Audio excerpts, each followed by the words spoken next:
Meus irmãos, boa noite.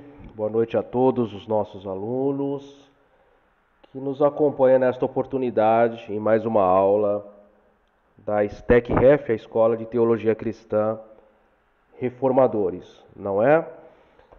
E nesta aula de hoje nós iremos dar continuidade à parte da teologia sistemática. Nós estudamos as divisões da teologia sistemática e nós iremos dar continuidade à teologia sistemática. Nós concluímos o primeiro módulo, que envolvia as matérias da teontologia, cristologia, pneumatologia, angiologia e antropologia, ambas matérias que compõem o volume 1, módulo 1 do nosso curso.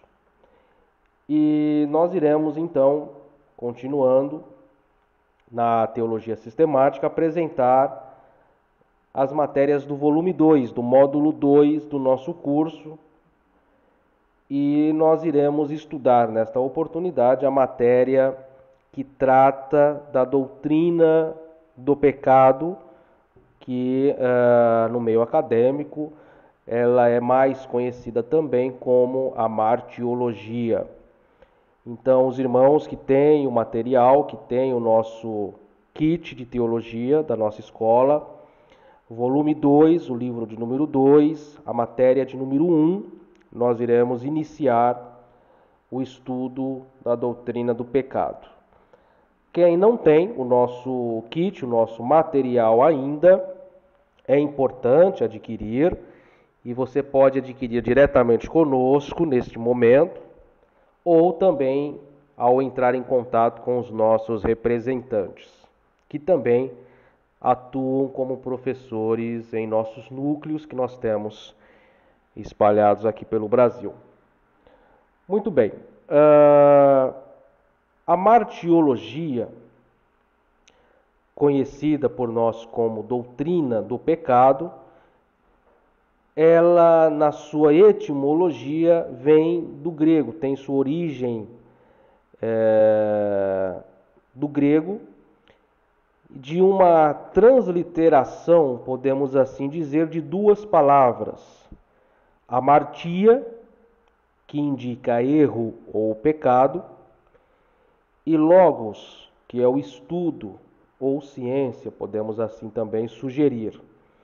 Logo, a junção dessas duas palavras gregas, amartia e logos, conseguimos chegar na sua origem etimológica a martiologia, que para o nosso português ela representa o estudo ou doutrina ou ciência que estuda o pecado. E não somente isso, para nós também, além da ciência que estuda o pecado, mas também a ciência que estuda o pecado, sua origem e consequências.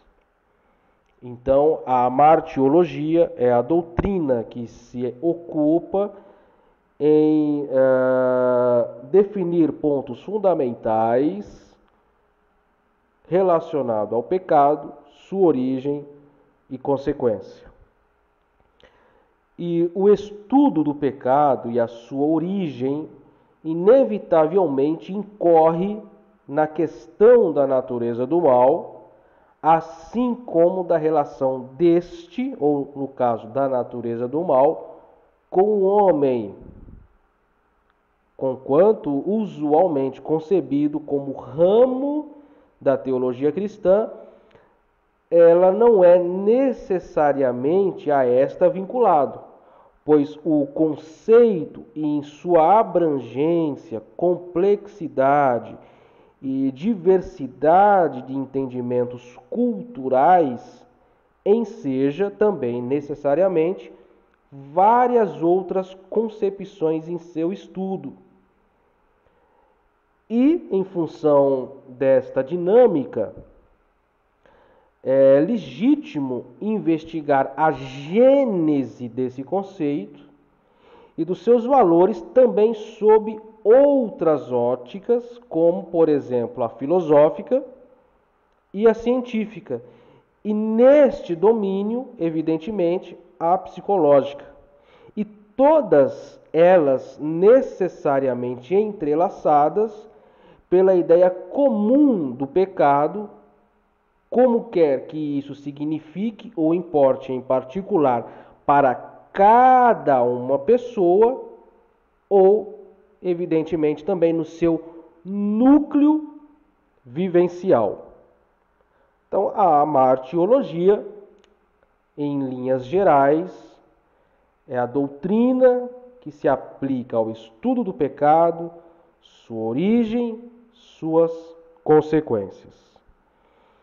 No aspecto de uma perspectiva judaico-cristã, né, a doutrina ou o próprio pecado, podemos assim tirar um pouco a palavra doutrina e focar na palavra pecado, ela é a atitude ou omissão, seja ela íntima ou não, de contrariar a vontade de Deus. Ou seja, pecado significa um erro de alvo, um erro de entendimento quanto ao estabelecer como prática a vontade de Deus como prioridade.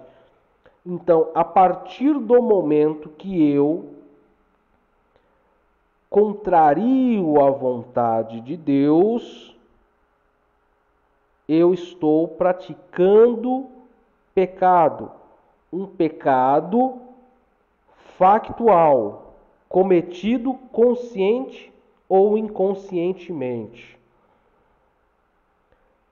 Porém, em função do pecado original, nós todos entendemos que o homem foi o meio de acesso pelo qual este, ludibriado pelas artimanhas de Satanás, se entrega à sua própria vontade e assim, desobedecendo a Deus, peca. Pecado este que foi passado para todos os homens. Tá? Então, aí está já um pouco de conhecimento para você que me acompanha. Nós que estudamos e levamos a palavra de Deus a sério, nós não temos tempo, evidentemente, para fazer firulas, né, no texto. Então nós vamos direto ao ponto, porque é um assunto muito abrangente. Nós, é claro, não iremos nos aprofundar em todas as vertentes, mas nós já vamos falando aqui. Então, nós já aprendemos essa questão do pecado, do que ele representa etimologicamente, do que ele é na sua questão do pecado factual e de como ele foi introduzido através de uma manipulação e queda do homem, dando este um caráter de pecado original. Tá? Por quê? Também é bom entendermos que mesmo antes da desobediência de Adão e Eva, o pecado como um fator de contrariedade à vontade de Deus, ele já se fez presente no universo angélico com a queda de Satanás e dos demônios. Mas com respeito à raça humana, o primeiro pecado foi de Adão e Eva. Então, o que nós aprendemos aqui? Que esta contrariedade, esta omissão em estabelecer a vontade de Deus, ela não somente foi instituída na esfera humana com Adão e Eva, porém muito antes, no mundo ou no universo angélico, com a queda de Satanás. Então, esta contrariedade, este pecado, ele inicia-se no mundo ou numa miríade espiritual antes de uma esfera humana. Tá? E o ato, todos nós sabemos, descrito no livro do Gênesis, no capítulo 3, no versículo 1 ao 19, que o ato de comer do fruto do conhecimento do bem e do mal, ele dá a partir dali a legalidade, o acesso ao que foi falado e conhecemos como pecado original, esta contrariedade a uma lei direta de Deus de não comer de determinado fruto. Uma lei direta de Deus, ela é contrariada pelo homem. Tá? As consequências deste primeiro ato: primeiro, o seu pecado ele atingiu a base do conhecimento, pois é por isso que nós falamos conhecimento do bem e do mal, né? Por quê? Porque a partir do momento deste pecado, o homem passa a entender e a questionar a si e a Deus sobre, por exemplo, o que é verdadeiro, o que não é verdadeiro, o que é certo, o que não é certo, o que é correto, o que não é correto. Então o homem ele passa a interagir neste campo das perguntas das quais antes não havia necessidade em saber. Então, quando a serpente diz, respondendo a Eva, por exemplo, olha, que se você comer, você não vai morrer, ou seja, esta morte não representa uma morte instantânea física, mas sim uma morte com relação a esta intimidade, esta ligação entre o homem e Deus, esta mancha que enegreceu a visão de Deus para com o homem e do homem para com Deus. Logo, o homem passa a ser mortal e não mais dentro ou debaixo de uma bênção de eternidade de Deus. Então, primeiro, atingiu este conhecimento. Segundo, o pecado, ele atingiu a base dos princípios morais, que é o que eu falei anteriormente. O que é certo, o que é errado. Deus, ele dissera que era moralmente certo que Adão e Eva não comessem do fruto, mas a serpente sugeriu que seria certo. E assim sendo, ludibriou primeiramente Eva e esta o seu companheiro Adão. Além de ter atingido o conhecimento, atingiu os princípios morais. E em terceiro, o pecado, ele traz a pergunta ao homem: quem sou eu? Por exemplo, até os dias de hoje a ciência busca compreender a origem do homem. Não é? De onde viemos? A nossa origem? Quem somos? A ciência tem esses questionamentos, não é verdade? Então, este pecado original, ele corrompe nessas três esferas. Na esfera do conhecimento, na esfera da moral e na esfera do entendimento pessoal. Tá? Então, nós conseguimos ter uma visão bem, podemos assim dizer, abrangente no que se refere ao aspecto do pecado, que evidentemente ele é muito mais amplo, porque o pecado, nós não vamos entrar muito no mérito desta questão, porque aí nós precisaríamos de muitas aulas para tratar desta temática. Por exemplo, o pecado ele é muito ligado na questão do pecado não moral, não original, aliás. Mas eu falo com relação ao pecado praticado, factual. Ele é muito entrelaçado também com relação à multiplicidade de cultura e costumes da sociedade. Por exemplo, em nossa cultura, o pecado ele é muito evidente quando um casal, um homem, por exemplo, tem várias mulheres. Já em determinados países, isso não se configura pecado, na esfera factual. Agora, na esfera do pecado original, sim, porque o pecado original, ele transcende qualquer ato ou prática humana. Não é só o que eu pratico.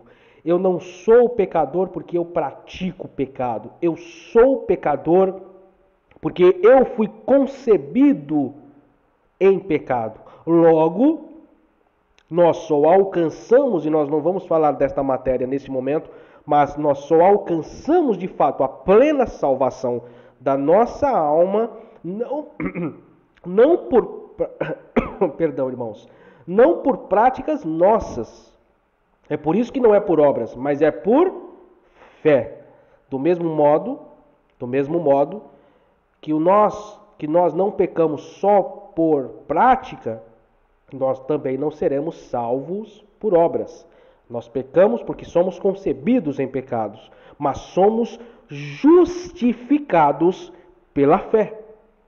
Esta é a concepção básica desta vertente muito importante. Deixa eu beber um pouco d'água, irmãos, porque a matéria ela é muito interessante, né? Deixa eu beber um pouco d'água. Os irmãos sintam-se à vontade também para beber água enquanto nós continuamos com a nossa aula.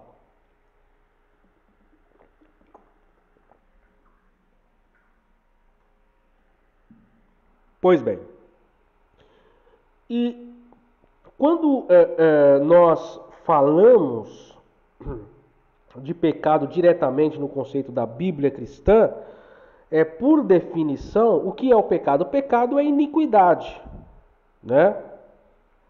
E segundo Paulo nos ensina em Romanos 14, versículo 23, pecado é tudo o que não é proveniente da fé.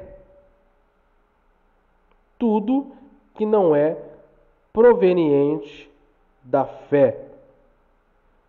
Por exemplo, 1 João 3,4, na corrigida fiel, nos diz lá: qualquer que comete pecado, também comete iniquidade, porque o pecado é iniquidade. Em 1 João, no mesmo livro, no capítulo 5, no versículo 17, nos diz: toda iniquidade é pecado, e há pecado que não é para a morte. Tá?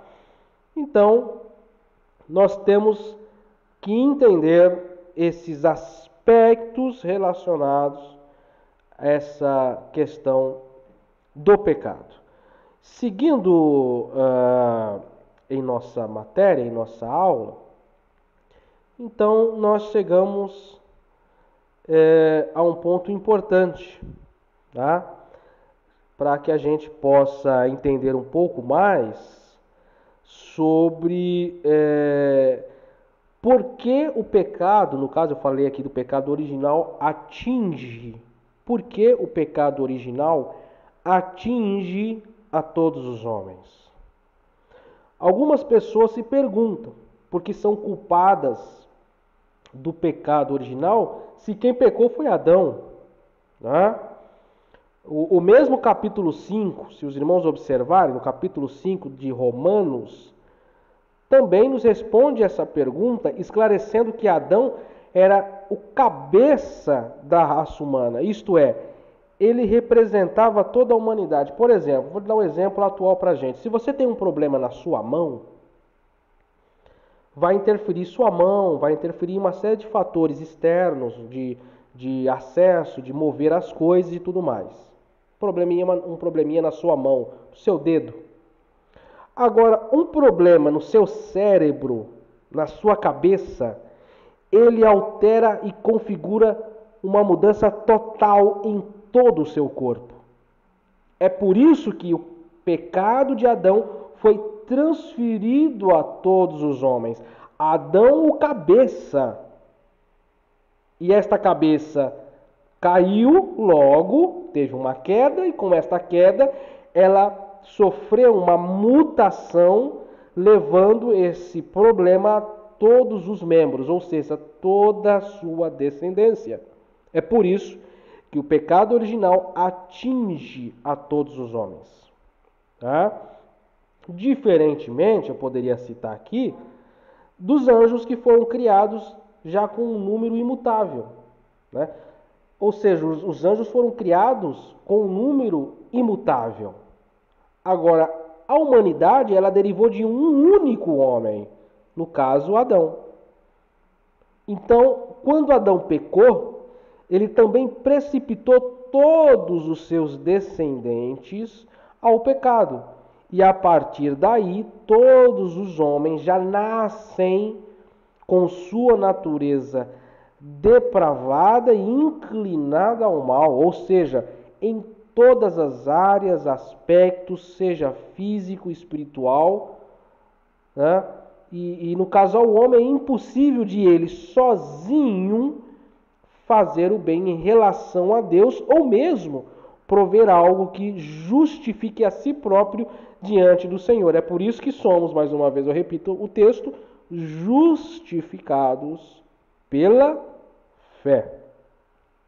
Justificados pela fé.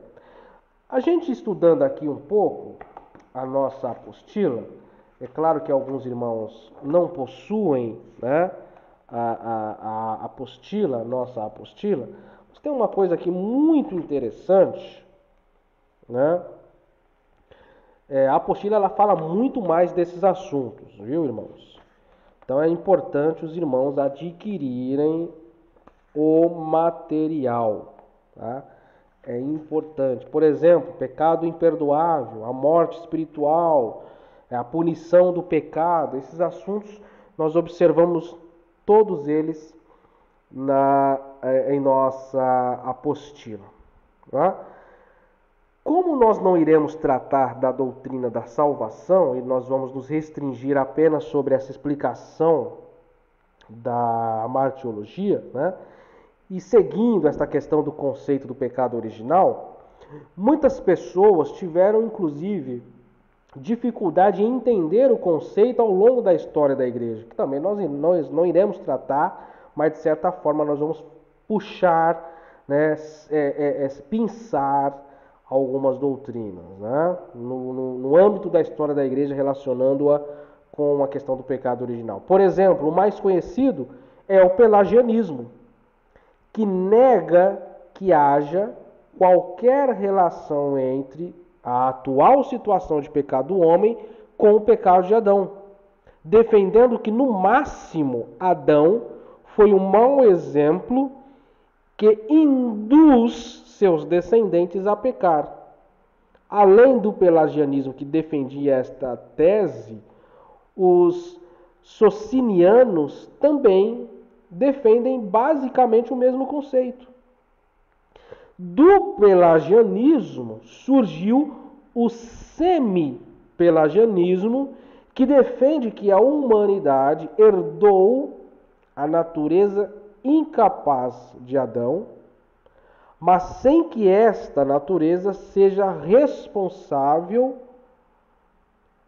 por alguma ação do mal na sua descendência, ou seja, não é imputada culpa alguma ao homem por causa do pecado original. E para mim, e para nós que defendemos a teologia reformada, tanto o pelagianismo como o semi-pelagianismo continuam sendo, inclusive, pregados na igreja, mas tanto o pelagianismo como o semi-pelagianismo, para nós, é algo completamente antibíblico e que não responde e muito menos corresponde às doutrinas saudáveis e fundamentais da palavra de Deus. O engraçado também, nós não iremos, cada assunto, eu sei que os irmãos gostam, né? Mas cada assunto na sua matéria, nós não vamos falar aqui, por exemplo, nesta oportunidade, sobre o calvinismo e arminianismo, né? Porque nós bem sabemos que uma dessas vertentes, ela teve forte influência do semi-pelagianismo e é muito defendida por muitas denominações cristãs nos dias atuais, né? Do pelagianismo, como eu falei, surgiu o semipelagianismo, logo, ambas, infelizmente, são doutrinas prejudiciais para um conhecimento da doutrina do pecado de forma saudável. Então, todo homem, sem exceção, todo homem, ele é pecador e carece da misericórdia de Deus. Este é o conceito fundamental para entendermos a doutrina do pecado, a martiologia. Então, nós tivemos a oportunidade de pensar o que de fato é o mais importante dentro de uma esfera abrangente de conhecimento, de conhecermos, né, o que representa o pecado original, né, como do pecado factual, aquele que é cometido por mim, né? E para a gente encerrar esta introdução, vamos falar, por exemplo, então, nós falamos da etimologia, das vertentes, das consequências e tudo mais, né? Mas e o salário do pecado, que a Bíblia nos diz que é a morte, né? A Bíblia ela afirma que o salário do pecado é a morte. E o que significa o salário do pecado é a morte? Para entendermos o que significa a frase, o salário do pecado é a morte, nós temos que separar em duas partes. Primeiro, tratar do significado da expressão salário do pecado. E depois, entender no que consiste tal salário, ou seja, a natureza da morte que aparece como o pagamento desta sentença, né? Então, o salário do pecado significa literalmente o salário que é pago pelo pecado. O que é o pecado? Erro, iniquidade, contrariedade à vontade de Deus. Então, o salário do pecado, ou seja, é o pagamento por esta transgressão. Mas para entender corretamente é preciso considerar o contexto, que é citado imediatamente. Se nós observarmos no capítulo 6 da Epístola aos Romanos, percebemos que Paulo faz uma pergunta central aos seus leitores. E essa pergunta seria como, por exemplo, quem é o seu Senhor? Deus ou o pecado? Esse capítulo ele se divide em duas partes. Do versículo 1 ao 14, Paulo enfatiza o que seria impossível que um verdadeiro salvo continuasse a viver na prática do pecado. O redimido está morto para o pecado e vivo para Deus. Aí entra aquela questão de quando de fato eu sou salvo, realmente eu sou salvo para sempre, porque o apóstolo me ensina na palavra de Deus que a partir do momento que eu tenho um engajamento verdadeiro com a fé, eu sou impossibilitado de pecar, logo eu não perco a minha salvação. E entre o versículo 15 e 23, o apóstolo trata minuciosamente das implicações em servir a Deus e ao pecado. E nesse caso, ele personifica o pecado e o apresenta como um senhor. E aí fica evidente nos versículos 15 e 16 de Romanos capítulo 6, quando ele escreve: vocês são escravos daquele a quem obedecem, quer do pecado que conduz à morte, ou da obediência que conduz à justiça. E com isso o apóstolo está dizendo simplesmente que só existem dois grupos de pessoas: os que servem a Deus e os que servem ao pecado. E dessa forma, no presente contexto, a frase o salário do pecado é a morte significa que o pecado é um tipo de senhor que retribui aos seus escravos a morte como salário. Ou seja, ou você tem como senhor Deus da sua vida, ou o senhor da sua vida é o pecado. O salário daquele que tem como senhor a Deus é a salvação eterna. O salário daquele que tem como senhor o pecado é a morte eterna. O termo grego, os irmãos gostam muito quando a gente fala em termos gregos, hebraicos, né? O termo grego neste versículo, traduzido como salário, é opsonia. E esse termo geralmente se refere à ração ou pagamento dado a um soldado.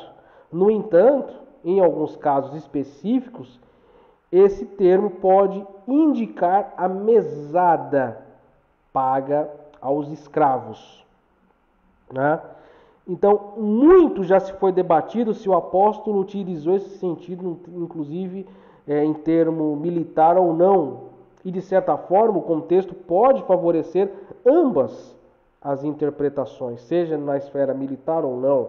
Seja como for também, qualquer um dos sentidos não altera a hermenêutica principal da frase, a saber, a personificação do pecado como o Senhor que paga aos seus servos o salário merecido, que, como eu falei, é a morte.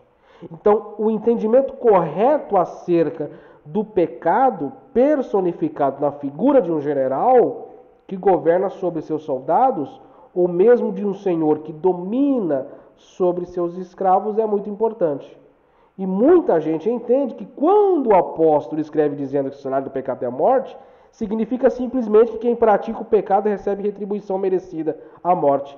É claro, evidentemente, que esse entendimento não está errado.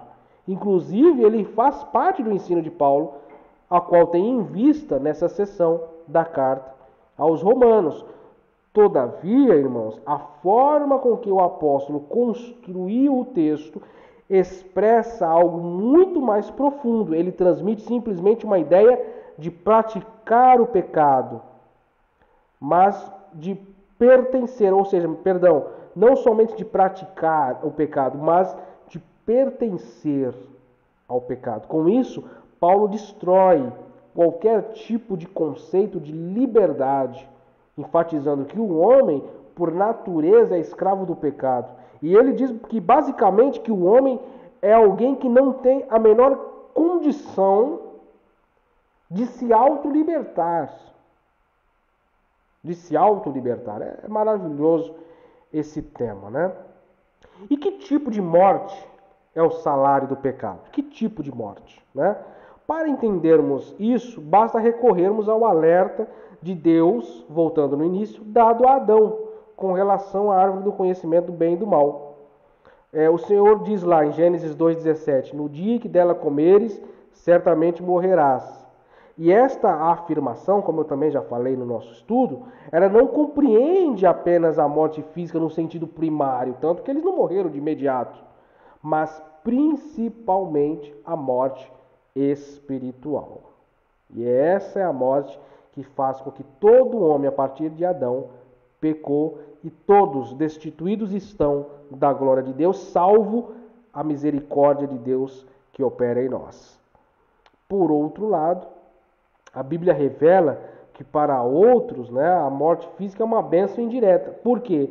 Ela representa o fim de um sofrimento da vida terrena e a união eterna do homem com Deus. E aí o apóstolo conclui, né, que para ele morrer é ganho, pois significava que estar com Cristo era muito melhor, como diz lá em Filipenses, do capítulo 1, verso 21 ao 23, tá? E, claro, nós não vamos falar sobre soteriologia, que é a doutrina da salvação, que na próxima matéria nós iremos discutir, mas para nós concluirmos, se o salário do pecado é a morte, mas o dom gratuito de Deus é a vida eterna. O apóstolo conclui brilhantemente esta frase. Ele ofereceu um contraste chocante entre salário e dom. Já vimos que quando ele fala sobre retribuição paga pelo pecado, o termo grego traduzido como salário significa o que? Literalmente pagamento. Porém, quando ele fala sobre a retribuição dada por Deus, ele usa de outro termo grego, que é o charisma, ou seja, esse termo significa uma dádiva, isto é, um favor que alguém recebe sem mérito algum. Nós não somos merecedores, não há mérito em nós com relação à salvação. Essas doutrinas malucas que se ensinam por aí, de que o homem é o centro, de que o homem tem a capacidade, de que o homem pode ter acesso, de que o homem consegue, de que o homem ele pode salvar a si próprio, isso daí é uma heresia sem precedente. Então nós temos que tomar muito cuidado com relação a inúmeras vertentes e posicionamentos teológicos que vão além do que aquilo que de fato a Bíblia nos apresenta como fé, verdade e que devemos seguir. Nós encerramos então, irmãos, esta primeira introdução, esta aula a respeito da matéria de Amartiologia, do volume 2, módulo 2 do nosso curso. A matéria primeira, matéria 1, logo nas primeiras páginas do nosso material. Quem adquiriu, estude mais, leia mais, traga mais dúvidas em nossos grupos. Quem não tem o material, entre em contato conosco neste momento para adquirir o seu material ou com os nossos representantes que estarão aqui à disposição no término da aula. Que os irmãos possam cada dia mais crescer na graça e no conhecimento e nos aprofundar cada vez mais. Matéria de Amartiologia, introdutória fechada, e aguardo os irmãos para que possamos dar continuidade e na nossa próxima matéria tratarmos sobre a doutrina da salvação. Que Deus abençoe a cada um dos nossos alunos. Se inscrevam em nosso canal, compartilhe, que Deus possa abençoar a cada um em nome de Jesus.